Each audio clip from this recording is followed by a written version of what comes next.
Hola amigos, ¿qué tal? Bienvenidos a Perú 21 TV. Yo soy Francisco de Pierola y hoy les quiero comentar lo que hemos estado haciendo acá en Perú 21 desde la semana pasada. Todos los domingos estamos regalando con nuestro diario un fascículo acerca de la historia de la economía, 200 años de la economía en el Perú, la colección del Bicentenario. Este de acá es el fascículo que salió el domingo pasado, que es acerca de Ramón Castilla, el gobierno que organiza. Es el segundo fascículo que además también, si fueron a reclamarlo el domingo pasado, también debieron haberles regalado un folder.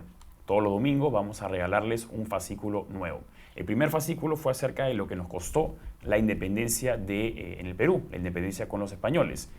El último ha sido sobre Ramón Castilla, el gobierno que organiza. Ramón Castilla es una figura que para muchos es conocida y más que nada recordada porque fue el presidente que abolió la esclavitud en el año 1854. Pero lo que muchos no saben es que él tuvo también una gran importancia como un presidente gestor y buen administrador en sus 4 gobiernos, ya que con él también comenzó un poco el orden y la organización en el gobierno del Perú. Otros datos importantes que no tal vez conocían acerca de Ramón Castilla es que durante su mandato, él venía, comienza su primer mandato con una crisis mundial en Inglaterra. Hubo un pánico, una crisis en el año 1825. Esta crisis afecta a todo el mundo, no solamente a Europa, porque obviamente en ese entonces el Reino Unido era una de las principales potencias del mundo, sino la más importante. Y lo que sucediera en sus entidades financieras tendría una repercusión en todo el Perú, en toda Latinoamérica también. Fue obviamente el caso con el Perú. Y veníamos entonces de una crisis económica, pero felizmente pudimos tratar de salir de esta crisis porque llegó la bonanza del guano. Entonces tenemos primero la bonanza del guano, tenemos también que llegan los ferrocarriles y llega el telégrafo. En ese entonces, en la segunda década del siglo XIX, el Perú era prácticamente 2 países distintos. Teníamos la costa, que estaba muy bien comunicada, debido a que era más o menos sencillo moverse primero que nada por el litoral marítimo o en segunda instancia por toda la costa, ya que es un camino relativamente plano. Pero cuando estamos hablando de ya la sierra de los Andes, con la geografía complicada pero hermosa que tenemos acá en el Perú, era mucho más difícil tener todas estas ciudades comunicadas. Entonces, cuando llega el telégrafo y cuando llega el ferrocarril, es un cambio de giro absolutamente, porque permite que una persona que estaba en Lima pueda comunicarse a través del telégrafo con personas que estaban en ciudades en el interior del país. Y obviamente también los ferrocarriles ayudan a que esta comunicación no solamente sea de mensajes, sino también sea una comunicación de transporte. El comercio también se ve bastante favorecido. Otro punto interesante es que en su gobierno es que se crea la presidencia del Consejo de Ministros, que existe hasta el día de hoy. Esto sucede en 1859. Así que tenemos que agradecerle que tenemos un primer ministro, a el gran mariscal Ramón Castilla.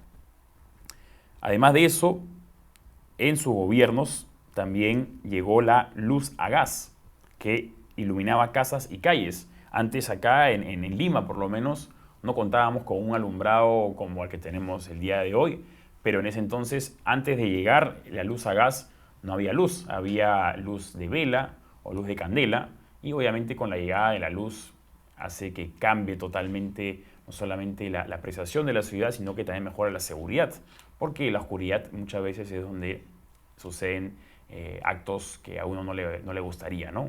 La violencia o los crímenes. Tenemos también que el dinamismo en el Amazonas. La fundación de Iquitos también se lleva a cabo durante los periodos de gobierno de Ramón Castilla. Y, por supuesto, el hito más importante es la libertad de las personas afroperuanas o las personas negras en el año 1854. Pero es curioso porque no se da de un día para otro, sino que en el año 1821, supuestamente San Martín ya había proclamado la libertad para las personas para todos los esclavos, pero no se llega a dar. Entonces vemos un proceso de varias décadas que es un proceso paulatino hasta que finalmente ya en el año 1854 Ramón Castilla, en una plena guerra civil, una guerra al interior del país que sucedía, logra proclamar a los esclavos que habían estado tanto tiempo sufriendo el yugo en el Perú. Así que eso es un poco el resumen de lo que tenemos en el último fascículo, en la última entrega, que habla sobre los gobiernos de Ramón Castilla, los 4 gobiernos de Ramón Castilla y cómo es que logra organizar el Perú. Como mencionaba inicialmente, el primer fascículo fue acerca de lo que nos costó la independencia, lo que nos costó a nivel monetario, me refiero, ¿no? Porque estos fascículos, este especial del Bicentenario, habla acerca de la historia de la economía, que es un aspecto de la historia que muchas veces no es visto con el detalle suficiente.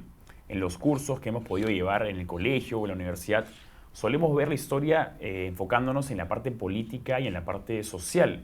La parte económica muchas veces es vista muy por encima, pero creemos que es de suma importancia conocer cuáles han sido nuestros aciertos y desaciertos como nación en estos últimos 200 años a nivel económico para no cometer los mismos errores, ya sea hoy o en el futuro. Como dice el dicho, la nación que olvida su pasado está condenada a repetirlo en el futuro. Así que los invitamos a que este próximo domingo vayan al kiosco más cercano, compren Perú 21 y pidan gratuitamente el tercer fascículo de este especial por el Bicentenario de la historia del Perú. 200 años de la historia de la economía en el Perú. Eso fue todo por ahora. Volvemos más tarde con más noticias.